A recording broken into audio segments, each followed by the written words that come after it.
fascinating the way he created these characters who've lived for 170 years now. Bob Cratchit, Tiny Tim, Marley, and of course Scrooge himself. This reading of the carol goes back a long, long way in my family. This is my grandfather's pipe. And my father's. He used to read it, I remember, and my father always read it every Christmas, and I've read it to my family every Christmas. It's never going out of style, but the thing that is curious to me and striking to me is that almost every time I read it, and this happened last night as I was going through it in preparation for today, I see things that I hadn't seen before.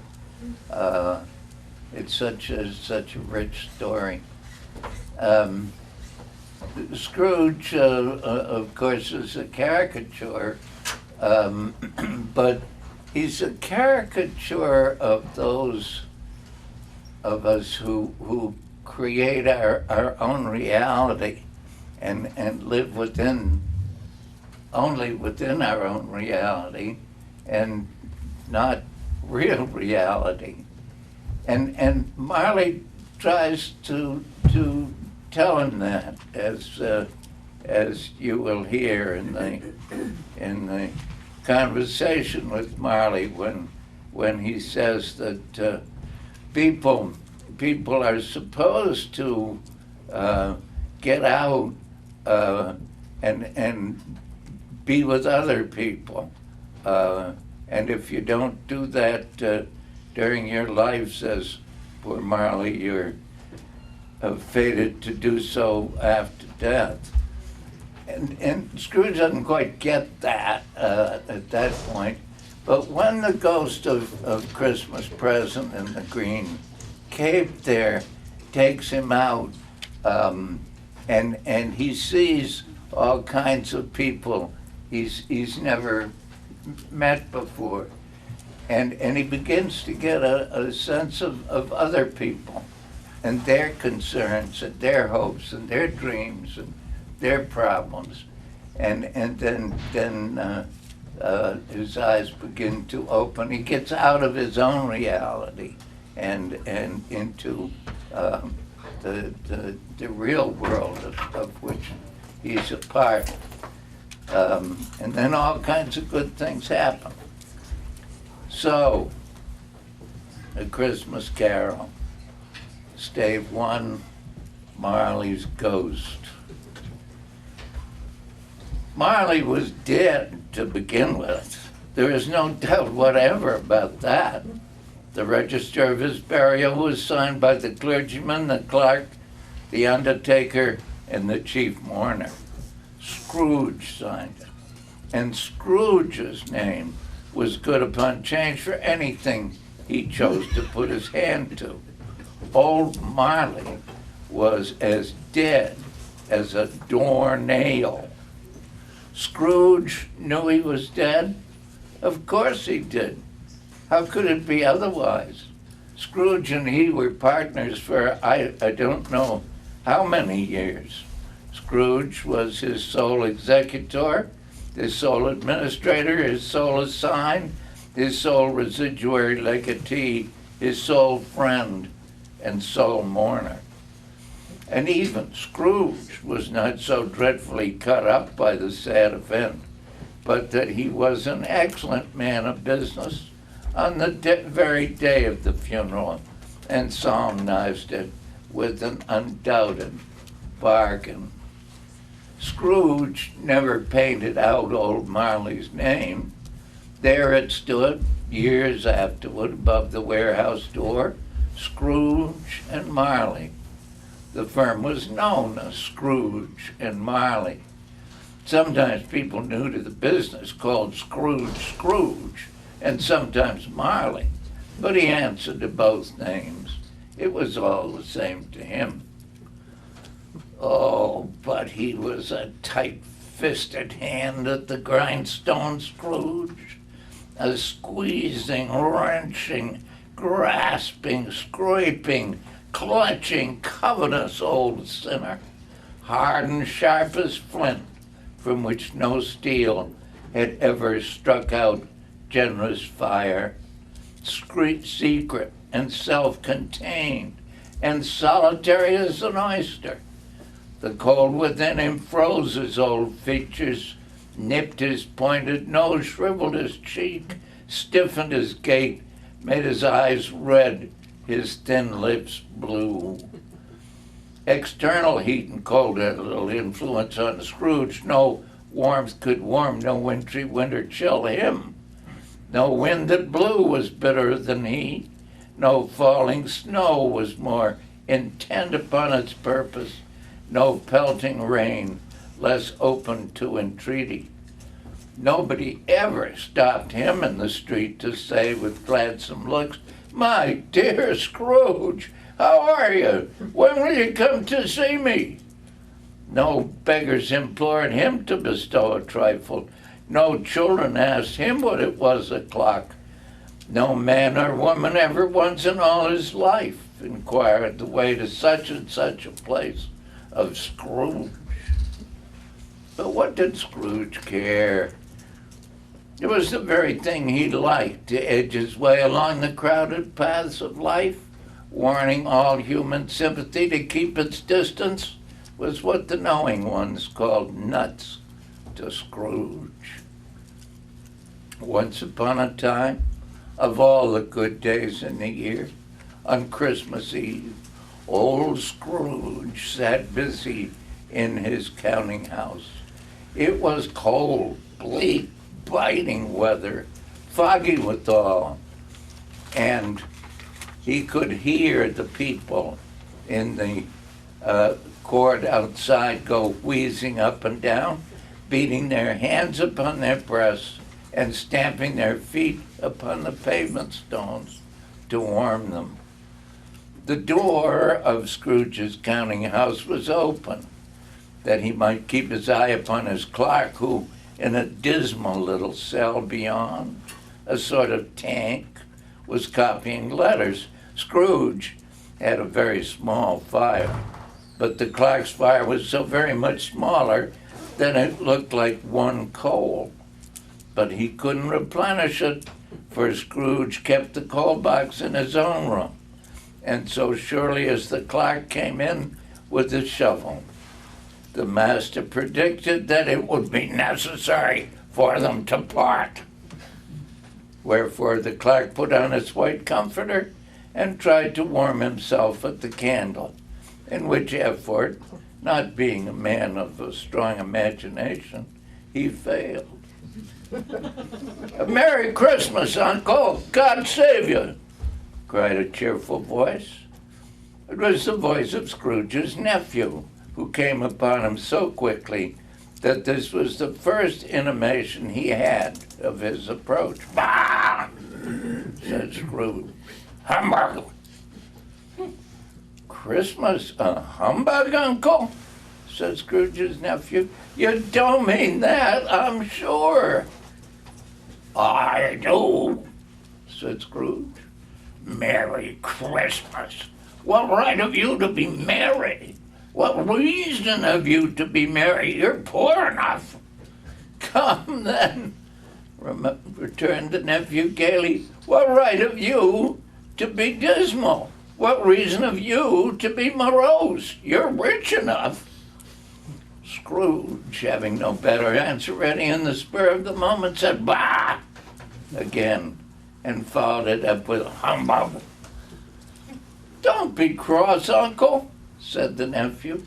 "What else can I be when I live in such a world of fools as this? Merry Christmas! Out upon Merry Christmas! What's Christmas time to you but a time for paying bills without money, a time for finding yourself a year older and not an hour richer. A time for balancing your books and having every item in them through a round dozen of months presented dead against you. If I could work my will, every idiot who goes about with Merry Christmas on his lips should be boiled with his own pudding and buried with a stake of holly through his heart. He should. Uncle, pleaded the nephew. Nephew, returned the uncle sternly, keep Christmas in your own way and let me keep it in mine. Keep it? But you don't keep it. Let me leave it alone then. Much good may it do you. Much good it has ever done you. There are many things from which I might have derived good, by which I have not profited, I dare say, returned the nephew, Christmas among the rest. But I am sure I have always thought of Christmas time, when it has come around, apart from the veneration due to its sacred name and origin, if anything belonging to it can be apart from that, as a good time, a kind, forgiving, charitable, pleasant time, the only time I know of in the long calendar of the year, when men and women seem by one consent to open their shut-up hearts freely and to think of people below them as if they really were fellow passengers to the grave and not another race of creatures bound on other journeys. I believe it has done me good and will do me good, and I say God bless it. The clerk in the tank involuntarily applauded. Becoming immediately sensible of the impropriety, he poked the fire and extinguished the last frail spark forever. Let me hear another sound from you, said Scrooge, and you'll keep your Christmas by losing your situation. You're quite a powerful speaker, sir, he added, turning to his nephew. I wonder you don't go into Parliament. Don't be angry, Uncle. Come, dine with us tomorrow. Scrooge said that he would see him. Yes, indeed, he did. He went the whole length of the expression and said that he would see him in that extremity first. But why? Cried Scrooge's nephew. Why? Good afternoon, said Scrooge. I want nothing from you.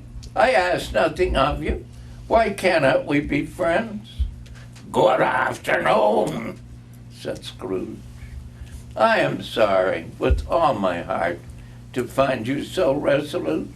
We've never had any quarrel to which I've been a party, but I've made the trial in honor of Christmas, and I'll keep my Christmas humor to the last. So, a Merry Christmas, Uncle. Good afternoon. And a Happy New Year. Good afternoon, said Scrooge. His nephew left the room without an angry word, notwithstanding. He stopped at the outer door to bestow the greetings of the season on the clerk, who, cold as he was warmer than Scrooge, for he returned them cordially. There's another fellow, muttered Scrooge, who overheard him. My clerk, with 15 shillings a week, and a wife, and a family, talking about Merry Christmas. I'll retire to Bedlam. This lunatic, in letting Scrooge's nephew out, had let 2 other people in. They were portly gentlemen, pleasant to behold, and now stood with their hats off in Scrooge's office. Scrooge and Marley's, I believe, said one of the gentlemen, referring to his list. Have I the pleasure of addressing Mr. Scrooge or or Mr. Marley? Mr. Marley has been dead these 7 years. Scrooge replied, he died 7 years ago, this very night. We have no doubt that his liberality is well represented by his surviving partner, said the gentleman, presenting his credentials. At this festive season of the year, Mr. Scrooge, said the gentleman, it is more than usually desirable that we should make some slight provision for the poor and the destitute who suffer greatly at the present time. Many thousands are in want of common necessities. Hundreds of thousands are in want of common comfort, sir. Are there no prisons? Asked Scrooge. Well, plenty of prisons. And the treadmill and the poor law are in full vigor. Both very busy, sir. Oh, I was afraid from what you said at first that something had occurred to stop them in their useful course. I'm very glad to hear it. Under the impression that they scarcely furnish Christian cheer of mind or body to the multitude, returned the gentleman. A few of us are endeavoring to raise a fund to buy the poor some meat and drink and means of warmth. What shall I put you down for? Nothing. You wish to be anonymous. I wish to be left alone. Since you asked me what I wish, gentlemen, that is my answer. I don't make merry at Christmas, and I can't afford to make idle people merry. I help to support the establishments I've mentioned. They cost enough, and those who are badly off must go there. Many can't go there, and many would rather die. If they would rather die, they had better do it and decrease the surplus population. Seeing clearly that it would be useless to pursue their point, the gentleman withdrew. Scrooge resumed his labors with an improved opinion of himself and in a more facetious temper than was usual with him. At length the hour of shutting up the counting house arrived. With an ill will, Scrooge dismounted from his stool and tacitly admitted the fact to the expectant clerk in the tank, who instantly snuffed his candle out and put on his hat. You'll want all day tomorrow, I suppose, said Scrooge. If quite convenient, sir. It's not convenient, and it's not fair. If I was to stop half a crown for it, you'd think yourself ill-used, I'll be bound. The clerk smiled faintly. And yet, you don't think me ill-used when I pay a day's wages for no work. The clerk observed that it was only once a year. A poor excuse for picking a man's pocket every 25th of December, said Scrooge. But I suppose you must have the whole day. Be here all the earlier the next morning. The clerk promised that he would, and Scrooge walked out with a growl. The office was closed in a twinkling, and the clerk, with the long ends of his white comforter dangling below his waist, for he boasted no greatcoat, went down a slide on Cornhill at the end of a lane of boys 20 times in honor of it being Christmas Eve, and then ran home to Camden Town as hard as he could pelt to play at blind man's buff.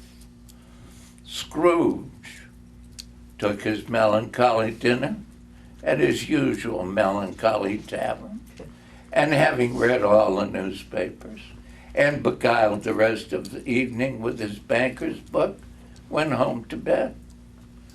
He lived in chambers which had once belonged to his deceased partner. They were a gloomy suite of rooms in a lowering pile of a building up a yard.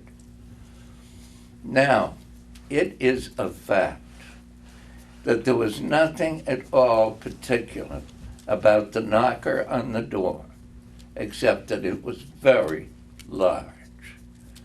It is also a fact that Scrooge had seen it night and morning during his whole residence in that place. Also, that Scrooge had as little of what is called fancy about him as any man in the city of London, even including, which is a bold word, the corporation, alderman, and livery. Then let any man explain to me, if he can, how it happened that Scrooge, having his key in the lock of the door, saw in the knocker not a knocker, but Marley's face. Marley's face was not an impenetrable shadow, as the other objects in the yard were, but had a dismal light about it, like a bad lobster in a dark cellar. It was not angry or ferocious, but looked at Scrooge as Marley used to look, with ghostly spectacles turned up on its ghostly forehead. As Scrooge looked fixedly at this phenomenon, it was a knocker again. To say that he was not startled, or that his blood was not conscious of a terrible sensation to which it had been a stranger from infancy, would be untrue. But he put his hand upon the key he had relinquished, turned it sturdily, walked in, and lighted his candle. Up the stairs he went, and into his rooms. But before he shut his heavy door, he walked through his rooms to see that all was right. He had just enough recollection of the face to desire to do that. Sitting room, bedroom, lumber room, all as they should be. Nobody under the table, nobody under the sofa. Small fire in the grate, spoon and basin ready, and the little saucepan of gruel. Scrooge had a cold in his head upon the hob. Nobody under the bed, nobody in the closet, nobody in his dressing gown, which was hanging up in a suspicious attitude against the wall. Quite satisfied, he closed his door and locked himself in, double locked himself in, which was not his custom. Thus secured against surprise, he took off his cravat, put on his dressing gown and slippers and his nightcap, and sat down before the fire to take his gruel. "Humbug," he said, as he thought about the knocker.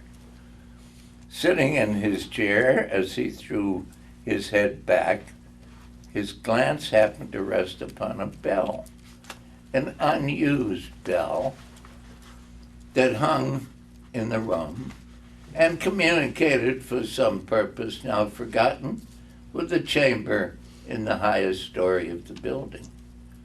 It was with great astonishment and with a strange, inexplicable dread that as he looked, he saw this bell begin to swing.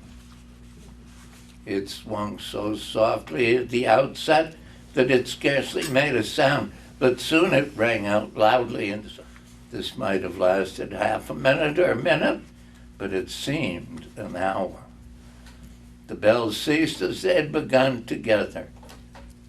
They were succeeded by a clanking noise deep down below, as if some person were dragging a heavy chain across the casks in the wine merchant's cellar. Scrooge then remembered to have heard that ghosts in haunted houses were described as dragging chains. The cellar door flew open with a booming sound. Then he heard the noise much louder on the floors below, then coming up the stairs, then coming straight toward his door. "It's humbug still," said Scrooge. "I won't believe it."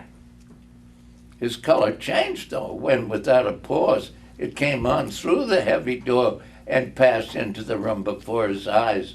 Upon its coming in, the dying flame leapt up as though it cried, "I know him, Marley's ghost," and it fell again.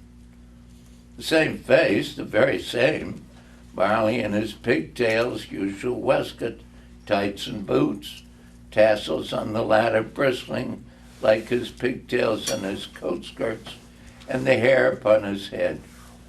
The chain he drew was clasped about his middle.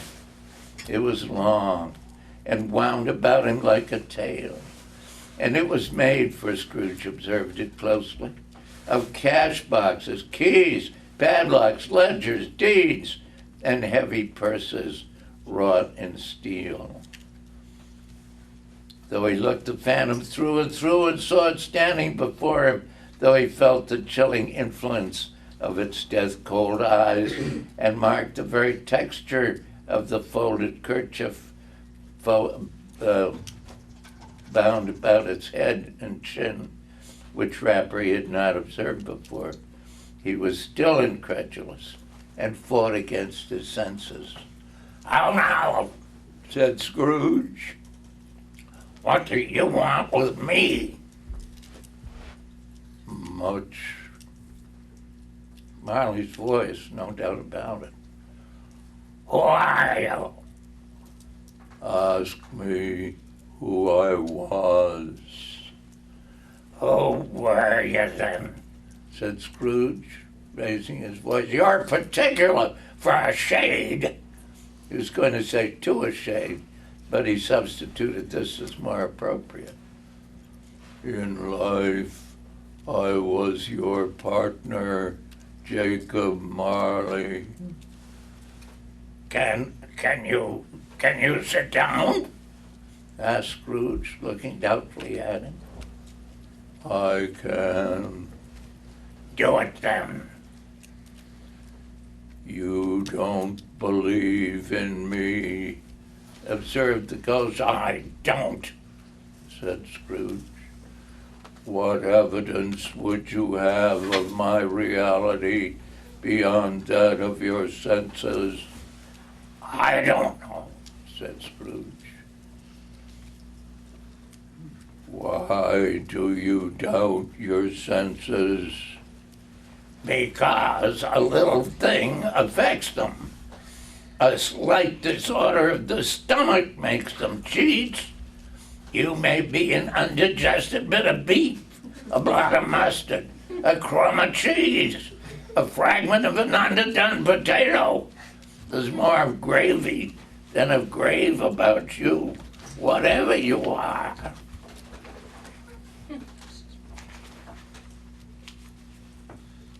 At this, the spirit raised a frightful cry and shook its chain with such a dismal and appalling noise that Scrooge held on tight to his chair to save himself from falling in a swoon. All he could say was, "Humbug, I tell you, humbug." But how much greater was his horror when the phantom, taking off the bandage around his head, as if it were too warm to wear indoors, its lower jaw dropped down upon his breast.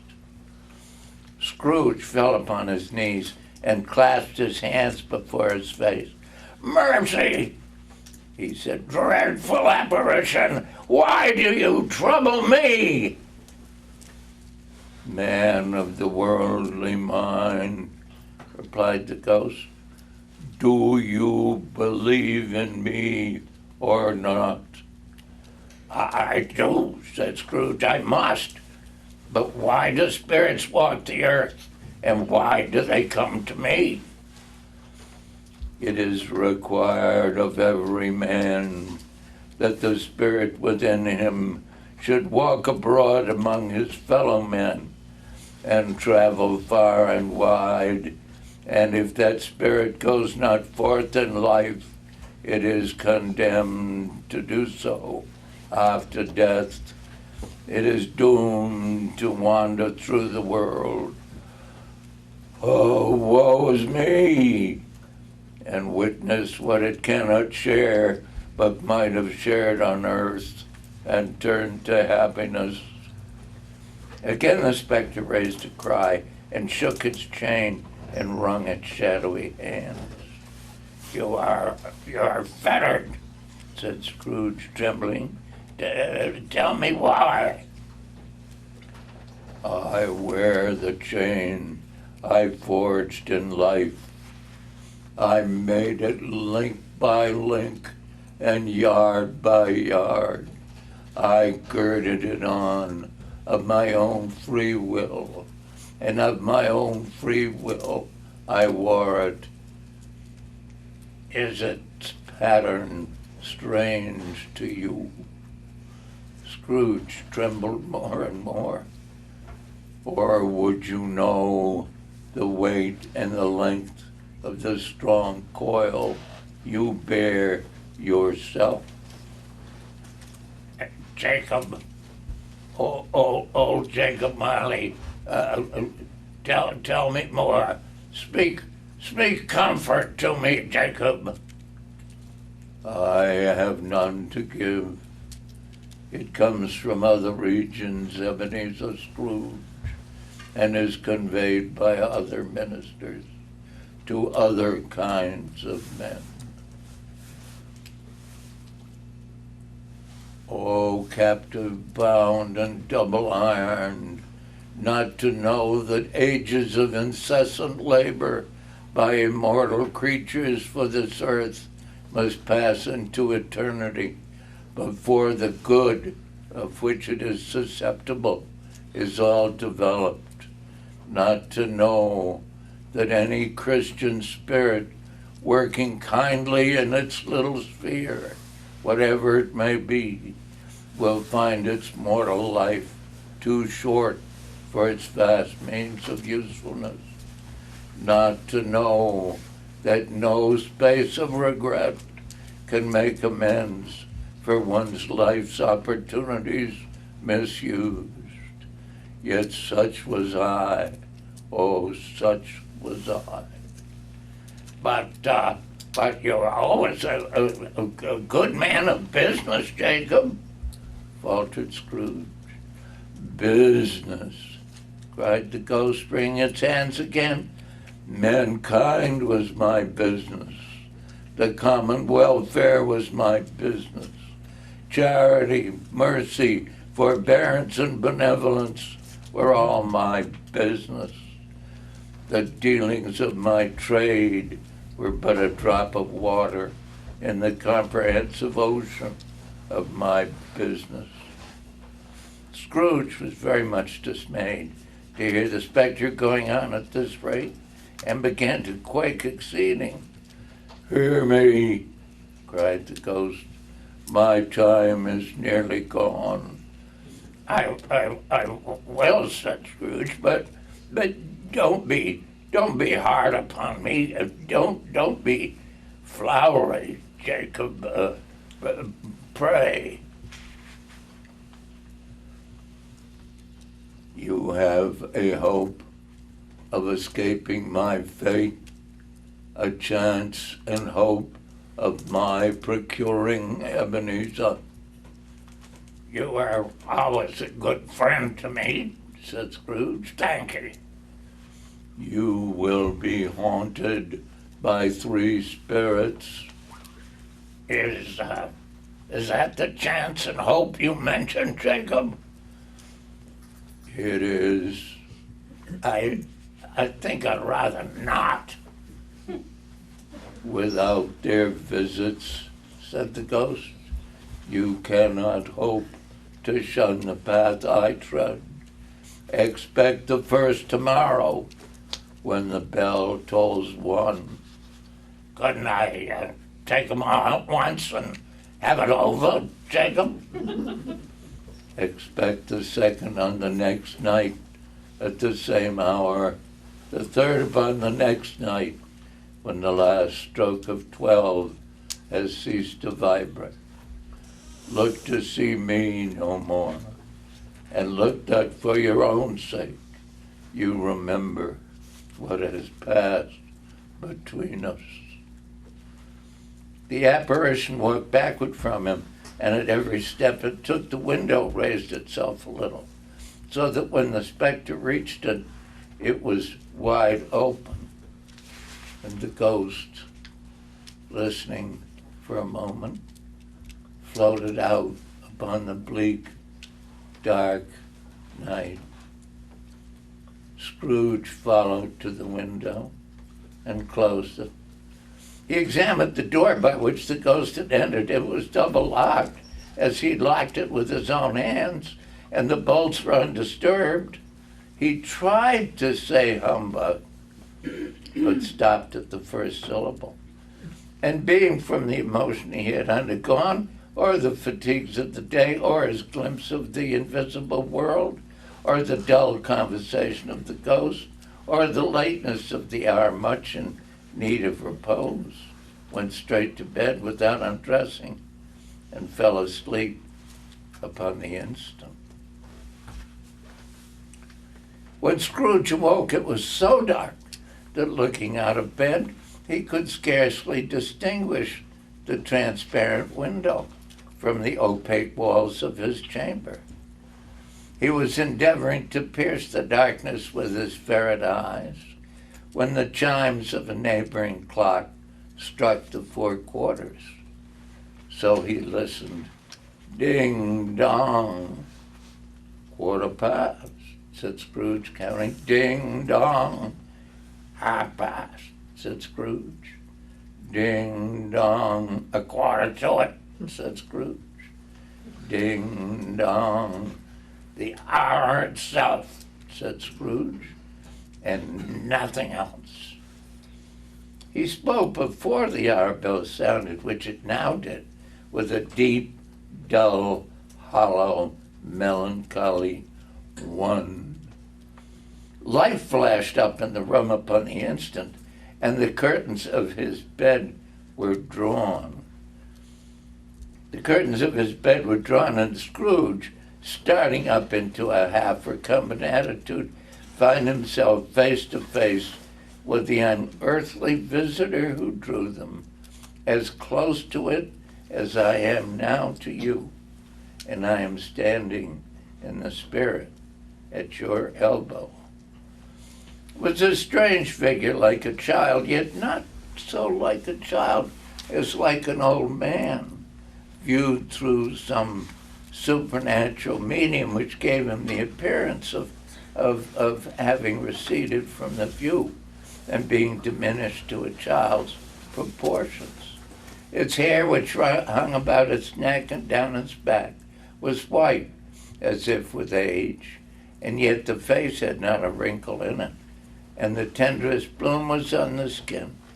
The arms were very long and muscular, the hands the same, as if its hold were of unconscious strength. It held a bunch of fresh green holly in its hand, and in singular contradiction of that wintry emblem, had its dress trimmed with summer flowers. But the strangest thing about it was that from the crown of its head there sprang a bright, clear jet of light by which all this was visible, and which was doubtless the occasion of its using in its duller moments a great extinguisher for a cap, which it now held under its arm. Are you the spirit whose coming was foretold to me? Asked Scrooge. I am. The voice was soft and gentle, singularly low, if instead of being so close beside him, it was at a distance. Who and what are you? Scrooge demanded. I am the ghost of Christmas past. Long past? Inquired Scrooge, observant of its dwarfish stature. No, your past. Scrooge then made bold to inquire what business brought him there. Your welfare, said the ghost. It put out its strong hand as it spoke and clasped him gently by the arm. Rise and walk with me. He rose, but finding that the spirit made toward the window, clasped its robe in supplication. I am a mortal, Scrooge remonstrated, and liable to fall. Bear but a touch of my hand there, said the spirit, laying it upon his heart, and you shall be upheld in more than this. So they go out the window, and Scrooge doesn't fall. And they were in the busy thoroughfares of a city. And it was plain by the dressing of the shops that here it was Christmas time. It was evening, and the streets were lighted up. The ghost stopped at a certain warehouse door and asked Scrooge if he knew it. Know it, said Scrooge. Was I apprenticed here? They went in. At the sight of an old gentleman in a Welsh wig sitting behind a high desk, Scrooge cried in great excitement, Why, it's old Fezziwig. Bless his heart, it's Fezziwig, alive again.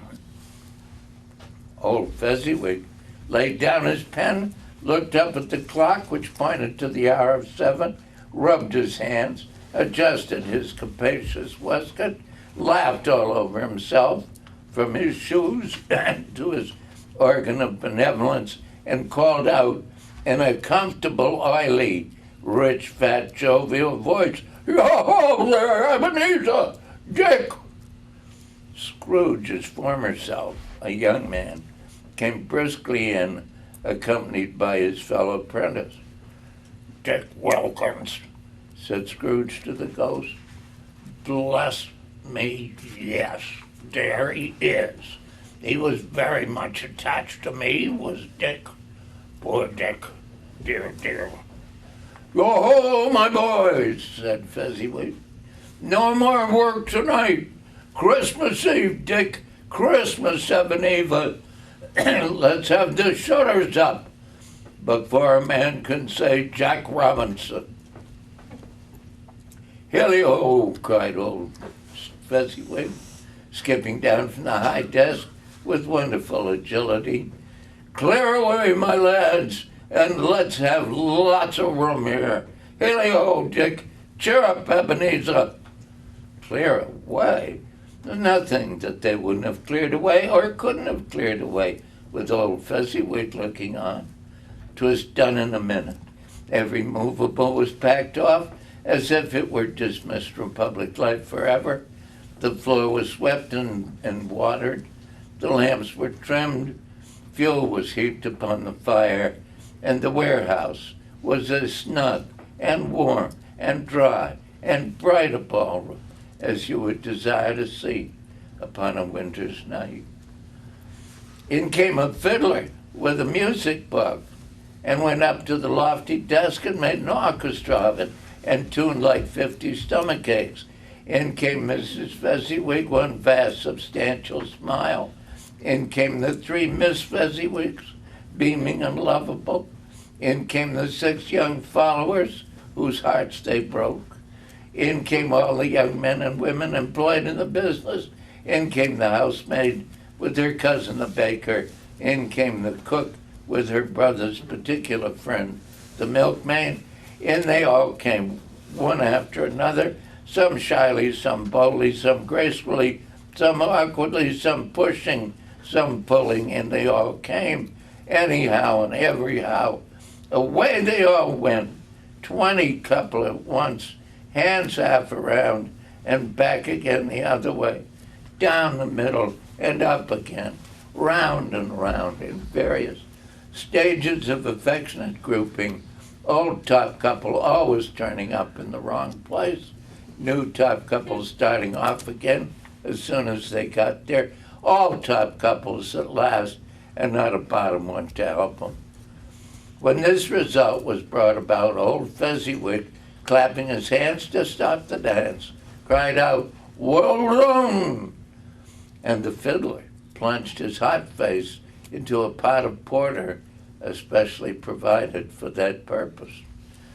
There were more dances, and there were forfeits, and more dances, and there was cake, and there was negus, and there was a great piece of cold roast, and there was a great piece of cold boiled, and there were mince pies, and plenty of beer. When the clock struck 11, this domestic ball broke up. Mr. and Mrs. Fezziwig took their stations, one on either side of the door, and shaking hands with every person individually as he or she went out, wished him or her a Merry Christmas. When everybody had retired but the two apprentices, they did the same to them. And then the cheerful voices died away, and the lads were left to their beds, which were under a counter in the back shop. During the whole of this time, Scrooge acted like a man out of his wits. His heart and soul were in the scene with his former self.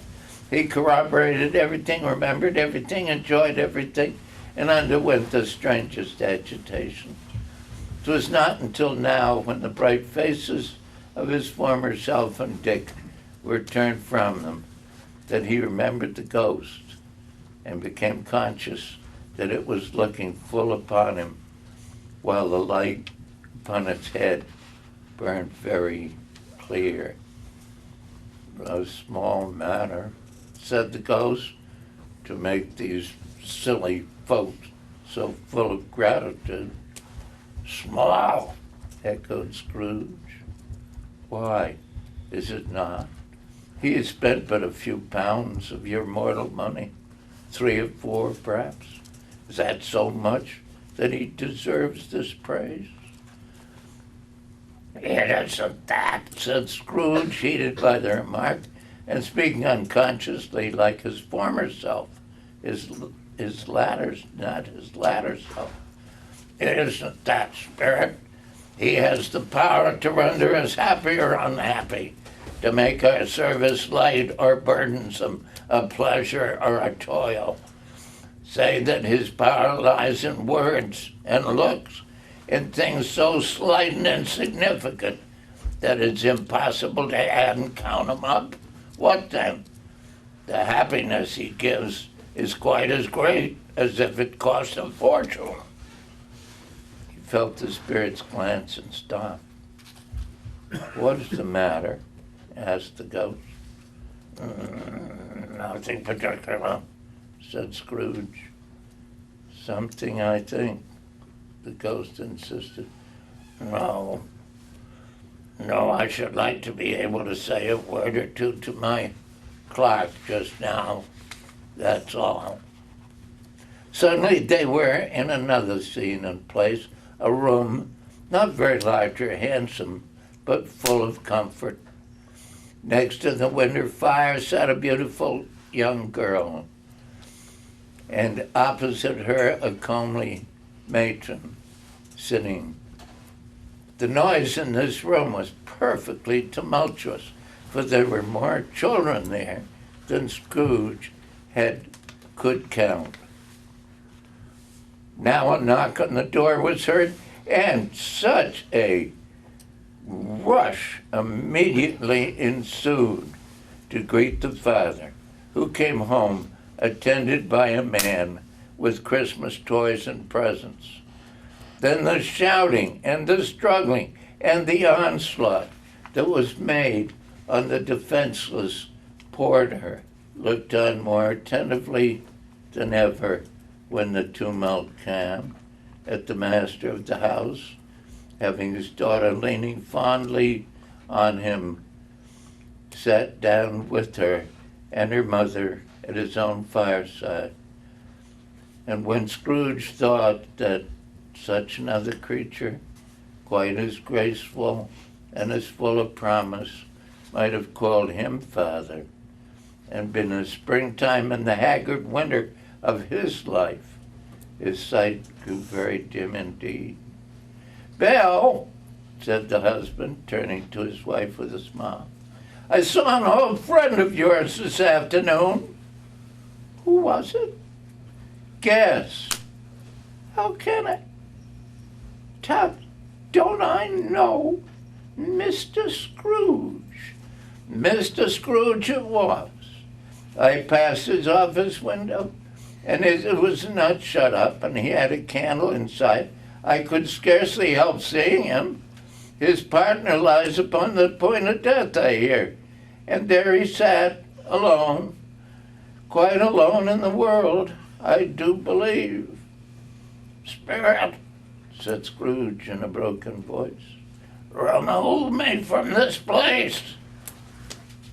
"I told you, these were shadows of the things that have been," said the ghost, "that they are what they are.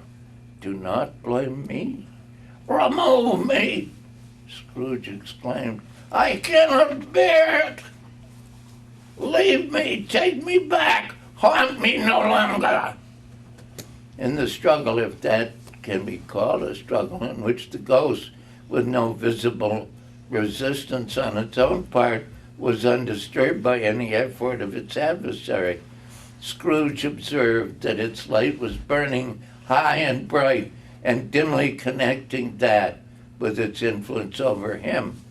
He seized the extinguisher cap and by a sudden action pressed it down upon its head. The spirit dropped beneath it, so that the extinguisher covered its whole form. But though Scrooge pressed it down with all his force, he could not hide the light which streamed from under it in a broken flood upon the ground. He was conscious of being exhausted and overcome by an irresistible drowsiness, and further of being in his own bedroom.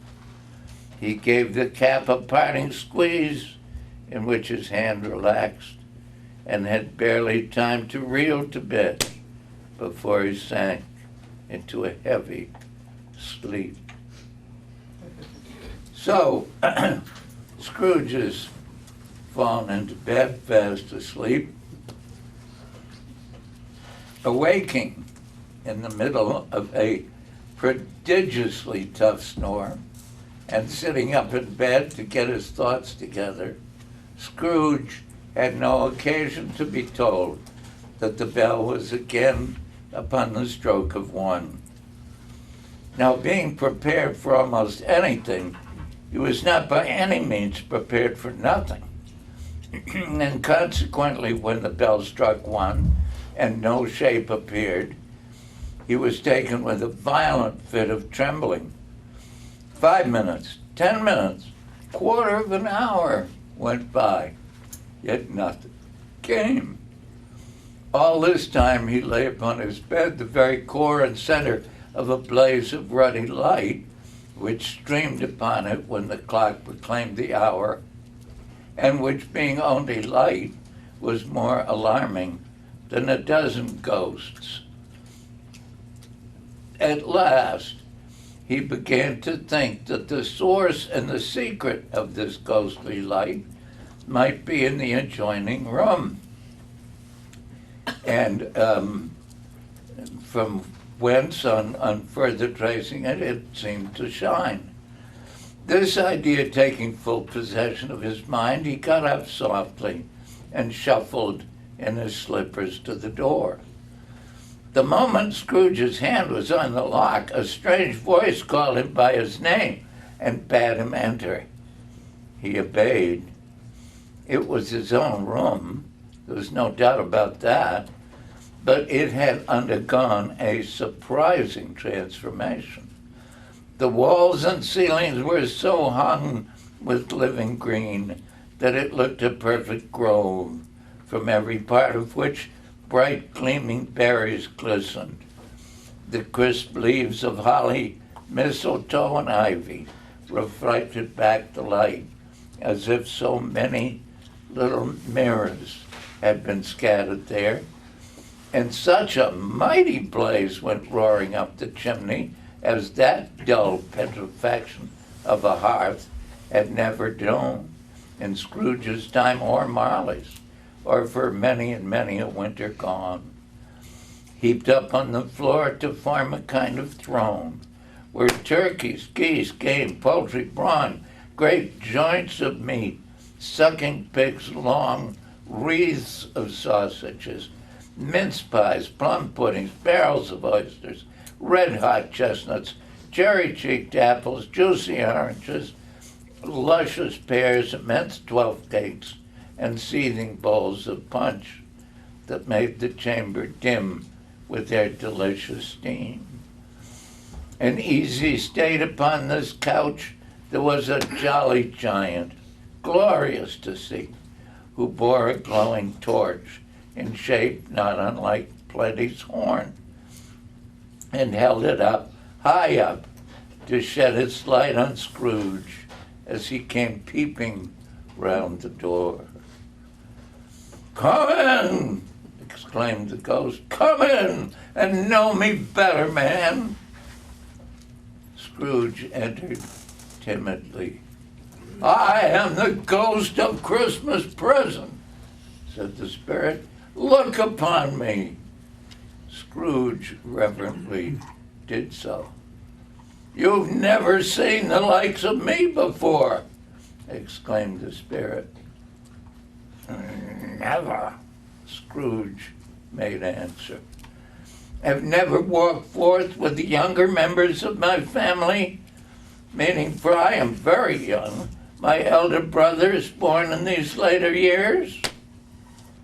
I don't think I have," said Scrooge. I'm afraid I have not. Have you had many brothers, Spirit?" "More than 1,800, said the ghost. "A tremendous family to provide for," muttered Scrooge. The ghost of Christmas present rose. "Spirit," said Scrooge submissively, "conduct me where you will. I went forth last night on compulsion, and I learned a lesson which is working now. Tonight, if you have aught to teach me, let me profit by it." "Touch my robe." Scrooge did as he was told and held it fast. Holly, mistletoe, red berries, ivy, turkeys, geese, game, poultry, brawn, meat, pigs disappeared instantly, and so did the room, the fire, the ruddy glow, the hour of night, and they stood in city streets on a Christmas morning.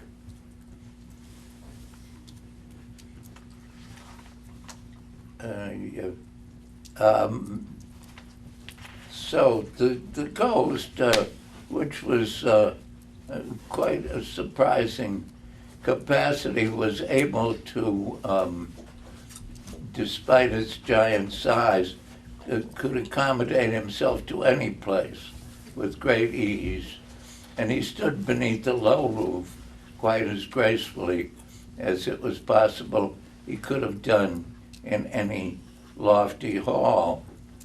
And perhaps it was the pleasure the good spirit had in showing off this power of his, or else it was his own kind, generous, hearty nature and his sympathy with all poor men that led him straight to Scrooge's clerk's.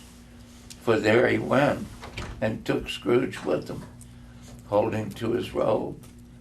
And on the threshold of the door, the spirit smiled and stopped to bless Bob Cratchit's dwelling with the sprinklings of his torch.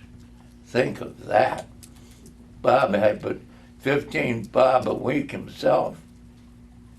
He pocketed on Saturdays but 15 copies of his Christian name, and yet the ghost of Christmas present blessed his 4-roomed house. Then up rose Mrs. Cratchit, Cratchit's wife, dressed out but poorly in a twice-turned gown, but brave in ribbons, which are cheap and make a goodly show for sixpence.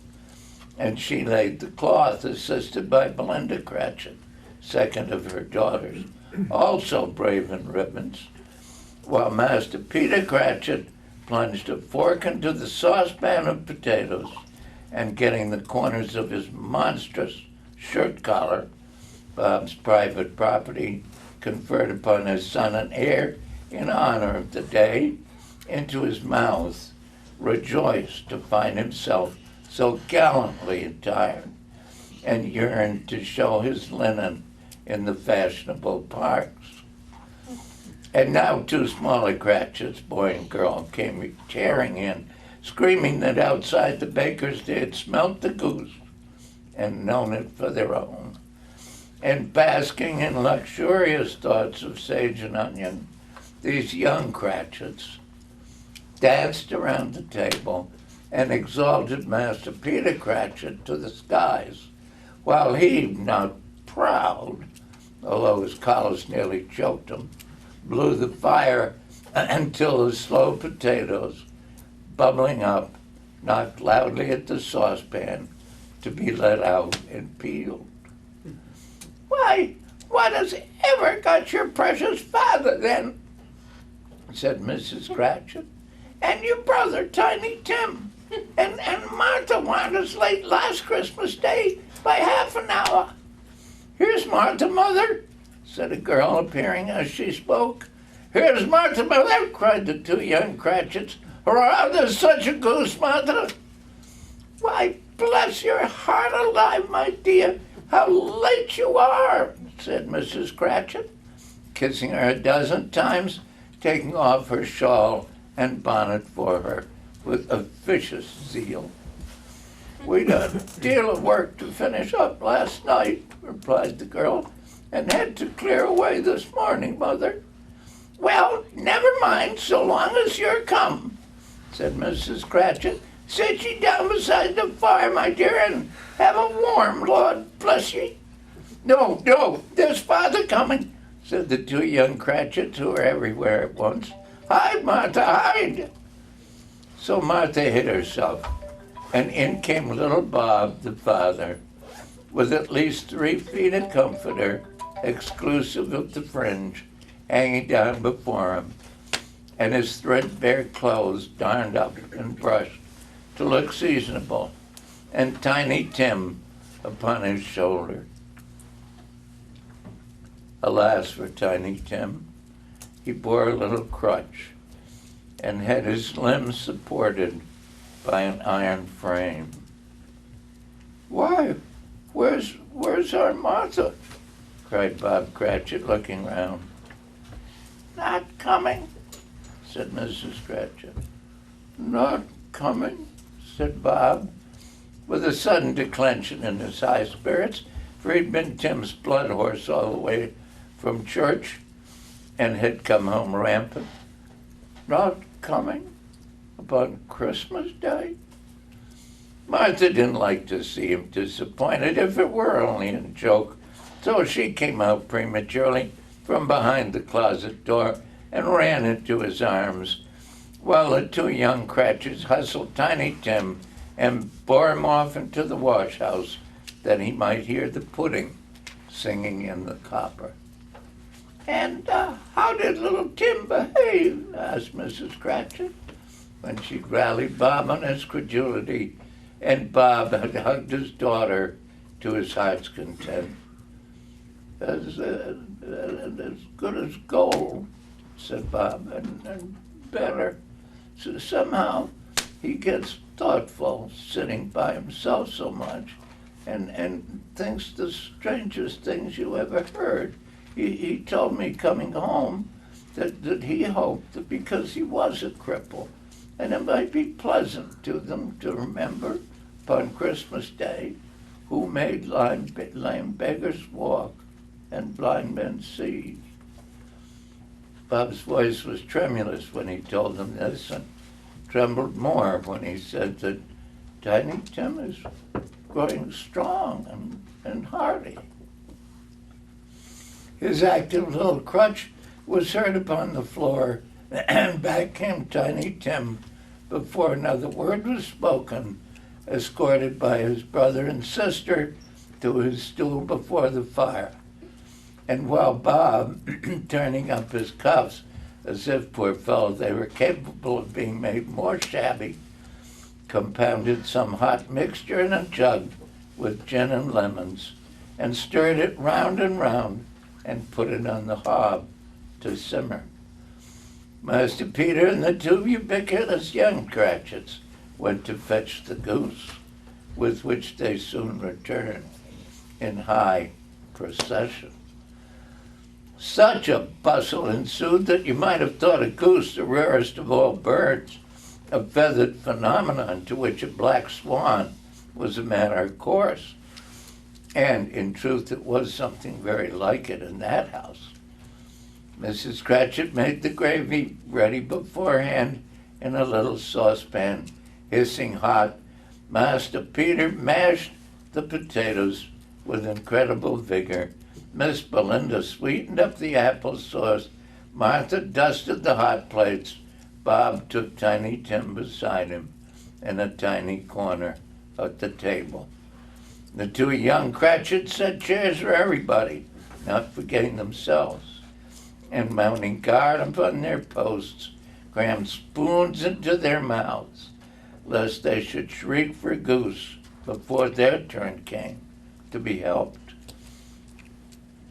At last the dishes were set on, grace was said, and it was succeeded by a breathless pause as Mrs. Cratchit, looking slowly all along the carving knife, prepared to plunge it in the breast.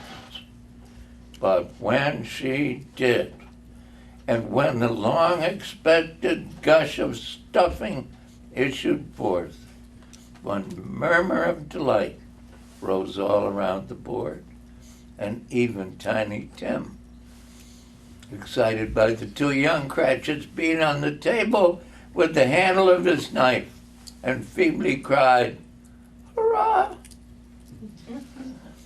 There never was such a goose. Bob said he didn't believe there ever was such a goose cooked. Its tenderness and flavor, size and cheapness were the themes of universal admiration. Eked out by the applesauce and mashed potatoes, it was a sufficient dinner for the whole family. Indeed, as Mrs. Cratchit said with great delight, surveying one small atom of a bone upon the dish, they hadn't ate it all at last. Yet everyone had had enough, and the youngest Cratchits in particular were steeped in sage and onions to the eyebrows. But now the plates being changed by Miss Belinda, Mrs. Cratchit left the room alone, too nervous to bear witness, to take the pudding up and bring it in. In half a minute, Mrs. Cratchit entered, flushed but smiling proudly, with the pudding like a speckled cannonball, so hard and firm, blazing in half a quartern of ignited brandy and bedight with Christmas holly stuck into the top. Oh, wonderful pudding. Bob Cratchit said, and calmly too, that he regarded it as the greatest success achieved by Mrs. Cratchit since their marriage. Mrs. Cratchit said that now the weight was off her mind. She would confess she had had her doubts about the quantity of flour. At last the dinner was all done, the cloth cleared, the hearth swept, the fire made up, the compound in the jug being tasted and considered perfect. Apples and oranges were put upon the table and a shovel full of chestnuts on the fire. Then all the Cratchit family drew around the hearth in what Bob Cratchit called a circle, meaning half of one. And at Bob Cratchit's elbow stood the family display of glass, 2 tumblers, and a custard cup without a handle. A Merry Christmas to us all, my dears. God bless us. which all the family re-echoed. "God bless us, everyone," said Tiny Tim, the last of all. He sat very close to his father's side upon his little stool. Bob held his withered little hand in his, as if he loved the child and wished to keep him by his side, and dreaded that he might be taken from him. "Spirit," said Scrooge, with an interest he'd never felt before, "tell me if Tiny Tim will live." "I see a vacancy," replied the ghost, "in the poor chimney corner, and a crutch without an owner, carefully preserved. If these shadows remain unaltered by the future, the child will die." "No, no," said Scrooge. "Oh, no. Kind spirits say he will be spared." "If these shadows remain unaltered by the future, none other of my race will find him here." "What then? If he be like to die, he'd better do it and decrease the surplus population." Scrooge hung his head to hear his own words quoted by the spirit, and was overcome with penitence and grief. But he raised them speedily on hearing his own name. "Mr. Scrooge," said Bob. "I'll give you Mr. Scrooge, the founder of the feast." "The founder of the feast, indeed!" cried Mrs. Cratchit, reddening. "I wish I had him here. I'd give him a piece of my mind to feed upon, and I hope he'd have a good appetite for it."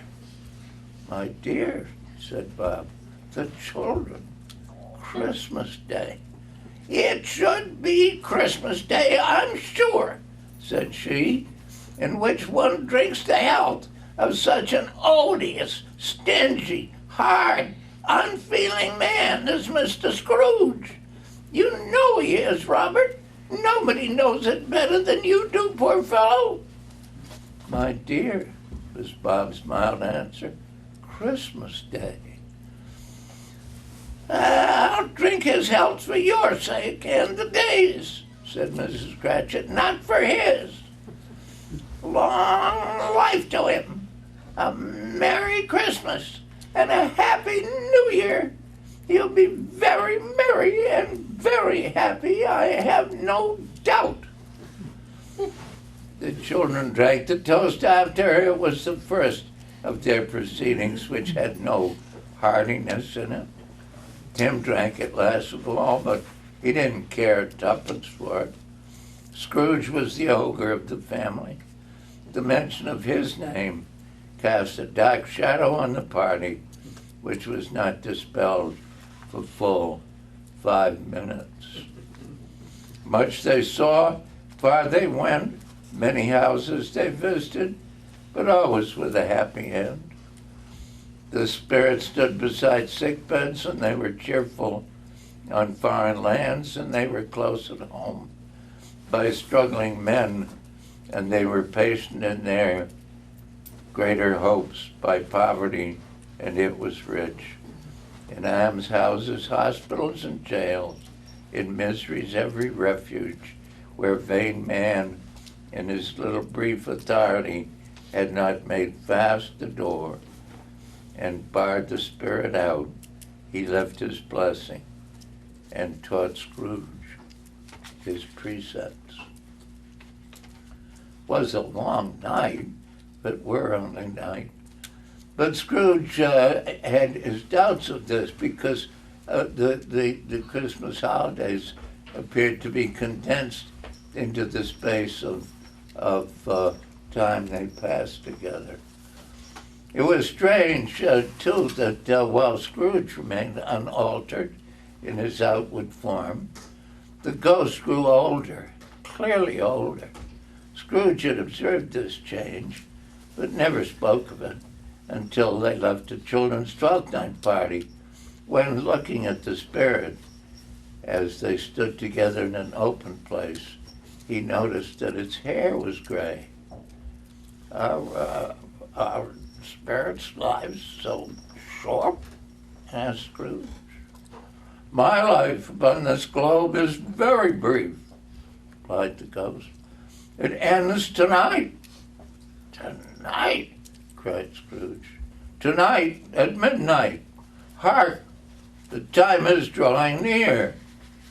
The chimes were ringing the 11:15 at that moment.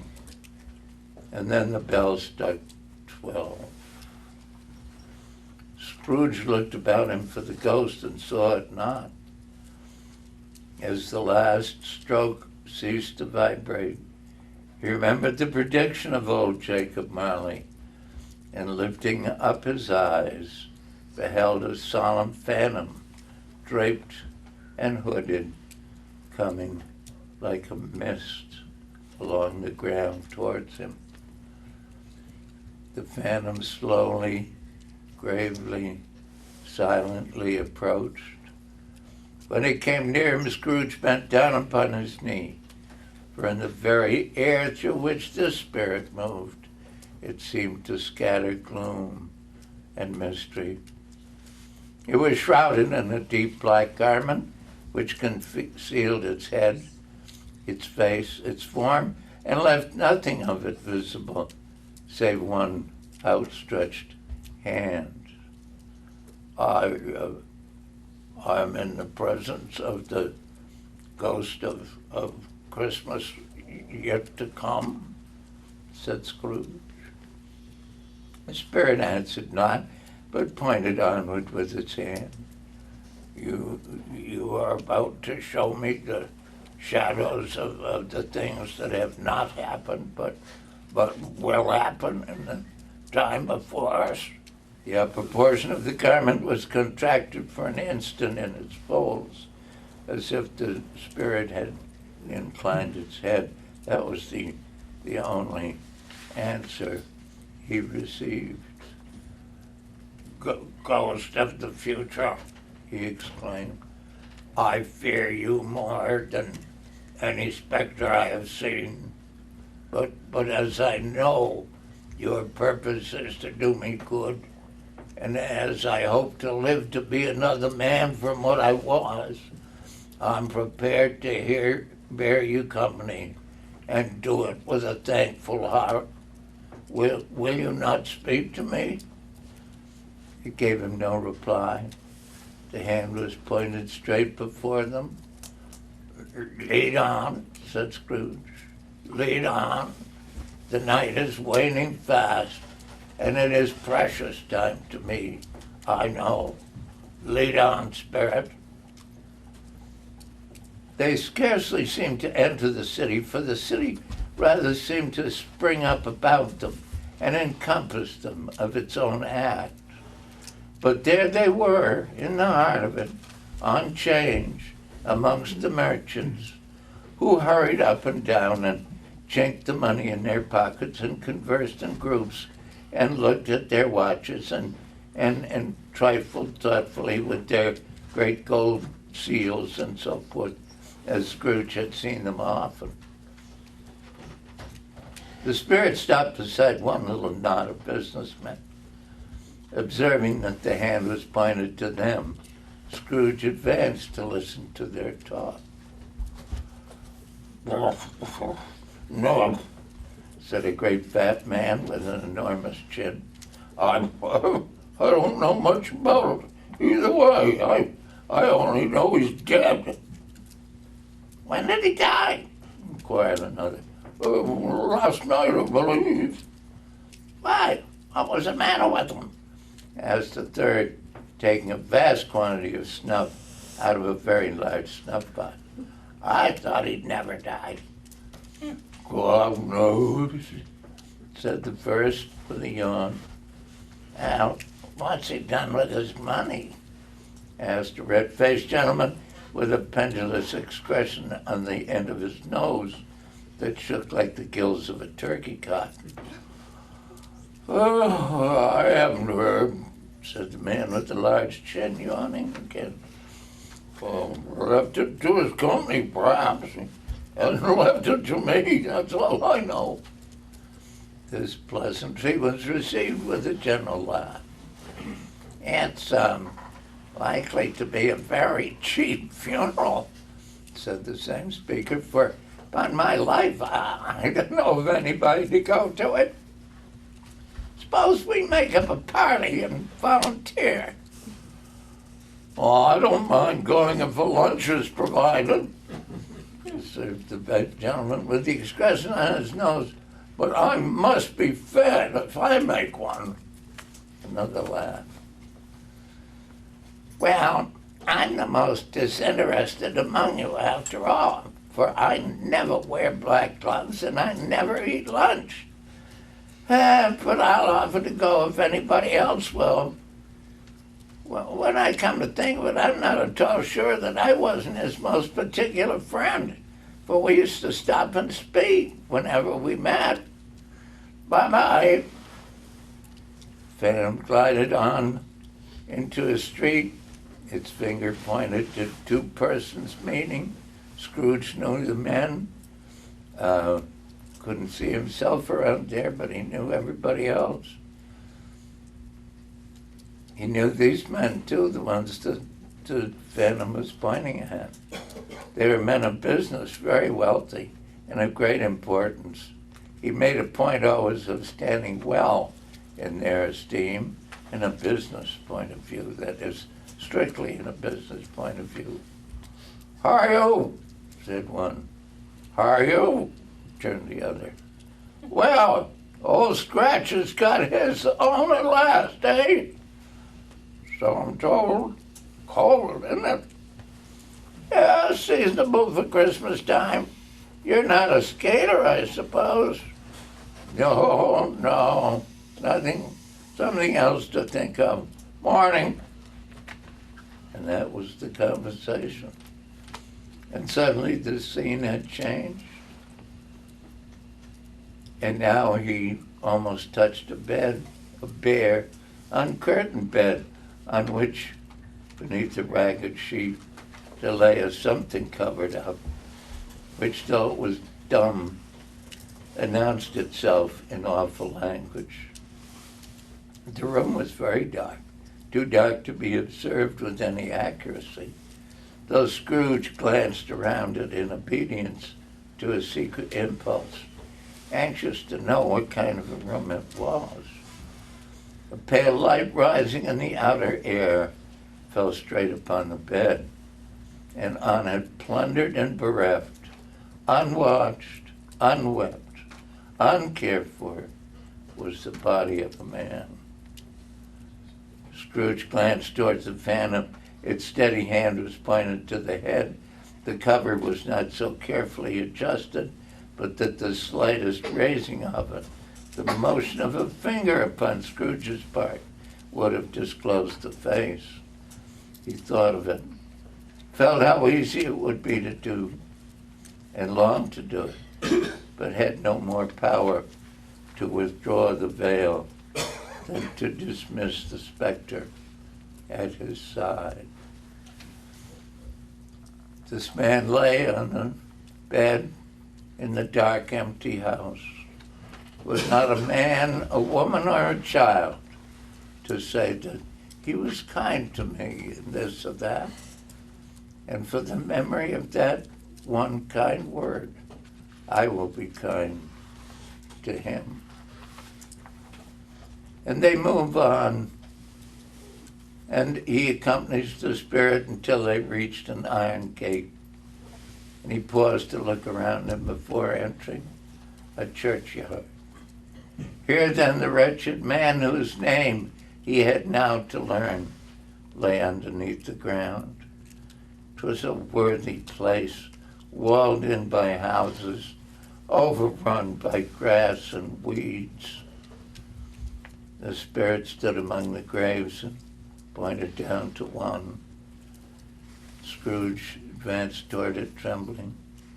The Phantom was exactly as it had been, but he dreaded that he saw new meaning in its solemn shape. "Before I draw nearer to that stone to which you point," said Scrooge. Answer me one question. Are these the shadows of the things that will be, or are they shadows of things that may be only? Still the ghost pointed downward to the grave by which it stood. Men's courses will foreshadow certain ends, to which if persevered in they must lead, said Scrooge. But if the courses be departed from, the ends will change. Say it is thus with what you show me. The spirit was immovable as ever. Scrooge crept toward it, trembling as he went, and following the finger, read upon the stone of the neglected grave his own name, Ebenezer Scrooge.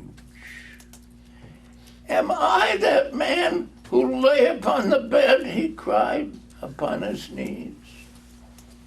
The finger pointed from the grave to him and back again. No, spirit, oh no, no! The finger still was there. Spirit, he cried, tight clutching at its robe. Hear me, I'm not the man I was. I will not be the man I must have been. But for the sin, of course, why show me this, if I am past all hope? For the first time, the hand appeared to shake.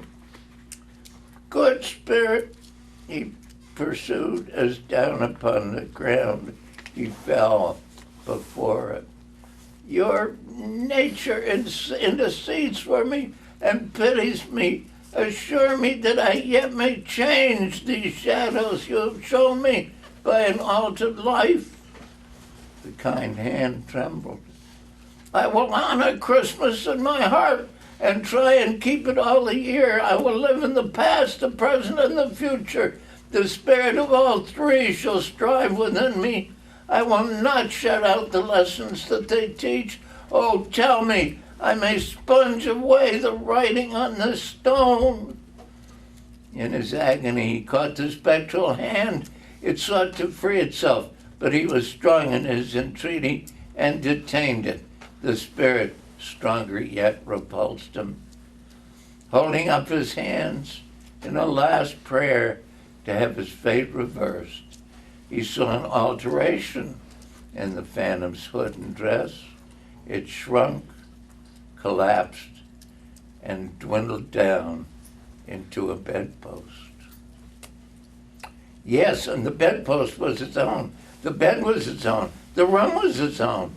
Best and happiest of all, the time before him was its own, to make amends in. I will live in the past, the present, and the future, Scrooge repeated as he scrambled out of bed. The spirit of all three shall strive within me. Oh, Jacob Marley, heaven and the Christmas time be praised for this. I say it on my knees, old Jacob, on my knees. He was so fluttered and so glowing with his good intention that his broken voice would scarcely answer to his call. He had been sobbing violently in his conflict with the spirit, and his face was wet with tears.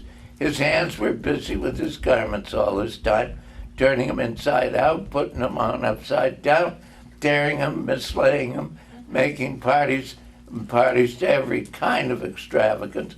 I don't know what to do, cried Scrooge, laughing and crying in the same breath, and making a perfect Laocoon of himself with his stockings. I am as light as a feather. I'm as happy as an angel. I'm as merry as a schoolboy. I'm as giddy as a drunken man. A Merry Christmas to everybody. A Happy New Year to all the world. Hello here. Whoop, hello. He burst into the sitting room and was now standing there, perfectly winded. There's the saucepan, cried Scrooge, starting off again and frisking around the fireplace. There's the door by which the ghost of Jacob Marley entered. There's the corner where the ghost of Christmas Present sat. It's all right. It's all true. It all happened. Oh, oh, oh, oh. Really, for a man who'd been out of practice for so many years, it was a splendid laugh, a most illustrious laugh, the father of a long, long line of brilliant laughs. I don't know what day of the month it is, said Scrooge. I don't know how long I've been among the spirits. I don't know anything. I'm quite a baby. Never mind, I don't care. I'd rather be a baby. Hello, whoop, hello here. He was checked in his transports by the churches, ringing out the lustiest peals he had ever heard. Clash, clang, hammer, dong, ding, bell. Bell, dong, ding, hammer, clang, clash. Oh, glorious, glorious. Running to the window, he opened it, put out his head. No fog, no mist, clear, bright, jovial, stirring, cold, cold piping for the blood to dance to, golden sunlight, heavenly sky, sweet fresh air, merry bells. Oh, glorious, glorious. What's today? Cried Scrooge, calling downward to a boy in Sunday clothes, who perhaps had wandered in to look about him. Returned the boy with all his might of wonder. What's today, my fine fellow? Said Scrooge. Today? Replied the boy. Why, Christmas Day. It's Christmas Day, said Scrooge. I haven't missed it. The spirits have done it all in one night. They can do anything they like. Of course they can. Of course they can. Hello, my fine fellow. Hello, returned the boy. Do you know the poulterers in the next street but one at the corner? I should hope I did, replied the lad. An intelligent boy, a remarkable boy. Do you know whether they've sold the prize turkey that was hanging up there? Not the little prize turkey, the big one. What? The one as big as me? Turned the boy. What a delightful boy, said Scrooge. It's a pleasure to talk to him. Yes, my buck. It's hanging there now, replied the boy. Is it? Said Scrooge. Go and buy it. Walker? Exclaimed the boy. No, said Scrooge. I'm in earnest. Go and buy it. Tell him to bring it here, that I may give him the directions where to take it. Come back with the man and I'll give you a shilling. Come back with him in less than 5 minutes, I'll give you half a crown. The boy was off like a shot. I'll send it to Bob Cratchit's, said Scrooge, rubbing his hands and splitting with a laugh. He shan't know who sends it. It's twice the size of Tiny Tim. The hand in which he wrote the address was not a steady one, but write it he did somehow, went downstairs to open the street door ready for the coming of the poulterer's man. As he stood there waiting his arrival, the knocker caught his eye. I shall love it as long as I live, cried Scrooge, patting it with his hand. I scarcely ever looked at it before. What an honest expression it has in its face. It's a wonderful knocker. Here's the turkey. Hello, whoop, hello. How are you? Merry Christmas. It was a turkey. It never could have stood upon his legs, that bird. He would have snapped him off short in a minute, like sticks of sealing wax. What? It's impossible to carry that to Camden Town, said Scrooge. You must have a cab. And the chuckle with which he said this, and the chuckle with which he paid for the turkey, and the chuckle with which he paid for the cab, and the chuckle with which he recompensed the boy, were only to be exceeded by the chuckle with which he sat down breathless in his chair again, and chuckled till he cried. He dressed himself all in his best, and at last got out into the streets. The people were by this time pouring forth, as he'd seen them with the ghost of Christmas present, and walking with his hands behind him, Scrooge regarded everyone with a delighted smile. He looked so irresistibly pleasant, in a word, that 3 or 4 good-humored fellows said, "Good morning, sir. Merry Christmas to you." And Scrooge said often afterwards that of all the blithe sounds he had ever heard, those were the blithest in his ears. He'd not gone far when, coming on toward him, he beheld the portly gentleman who had walked into his counting house the day before and said, "Scrooge and Marley's, I believe." It sent a pang across his heart to think how this old gentleman would look upon him when they met. But he knew what path lay straight before him, and he took it. "My dear sir," said Scrooge, quickening his pace and taking the old gentleman by both his hands, "how do you do? I hope you succeeded yesterday. It was very kind of you. A Merry Christmas to you, sir."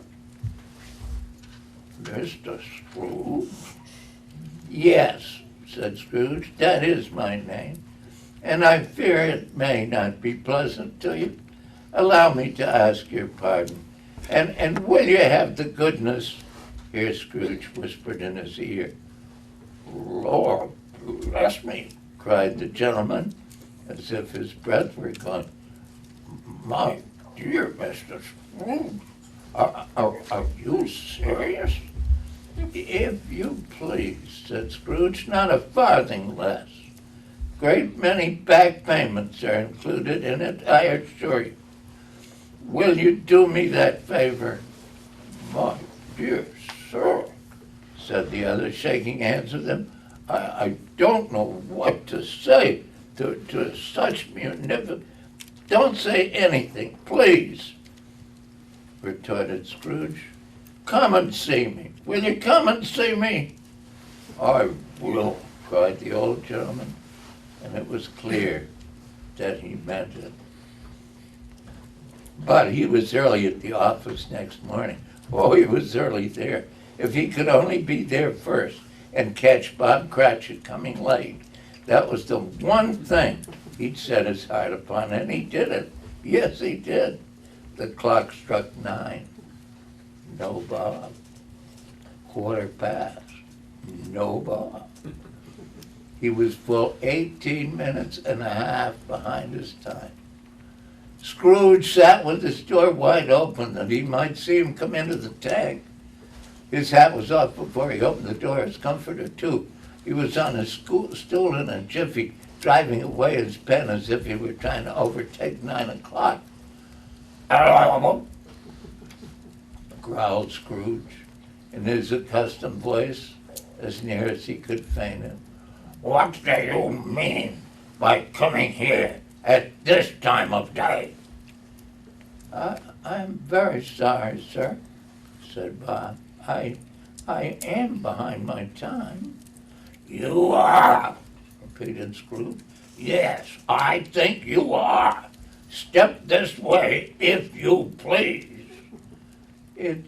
It's only once a year, sir," pleaded Bob, appearing from the tank. It shall not be repeated. I was making rather merry yesterday, sir." "Now I'll tell you what, my friend," said Scrooge. "I'm not going to stand this sort of thing any longer. And therefore," he continued, leaping from his stool and giving Bob such a dig in the waistcoat that he staggered back into the tank again, "and therefore I'm about to raise your salary." Bob trembled, got a little near the ruler. He had a momentary idea of knocking Scrooge down with it, holding him and calling in the people in the court for help and a straight waistcoat. "A Merry Christmas, Bob," said Scrooge, with an earnestness that could not be mistaken, as he clapped him on the back. "A Merry Christmas, Bob, my good fellow, than I've given you for many a year. I'll raise your salary and endeavor to assist your struggling family, and we'll discuss your affairs this very afternoon over a Christmas bowl of smoking bishop. Bob, make up the fires and buy another coal scuttle before you dot another I, Bob Cratchit. Scrooge was better than his word. He did it all and infinitely more. And to Tiny Tim, who did not die, he was a second father. He became as good a friend, as good a master, and as good a man as the good old city knew, or any other good old city, town, or borough in the good old world. Some people laughed to see the alteration in him, but he let them laugh, and little heeded them, for he was wise enough to know that nothing ever happened on this globe for good at which some people did not have their fill of laughter at the outset. His own heart laughed, and that was quite enough for him. He had no further intercourse with spirits, but lived upon the total abstinence principle ever afterwards. And it was always said of him that he knew how to keep Christmas well, if any man alive possessed the knowledge. May that be truly said of us and all of us. And so, as Tiny Tim observed, God bless us, everyone.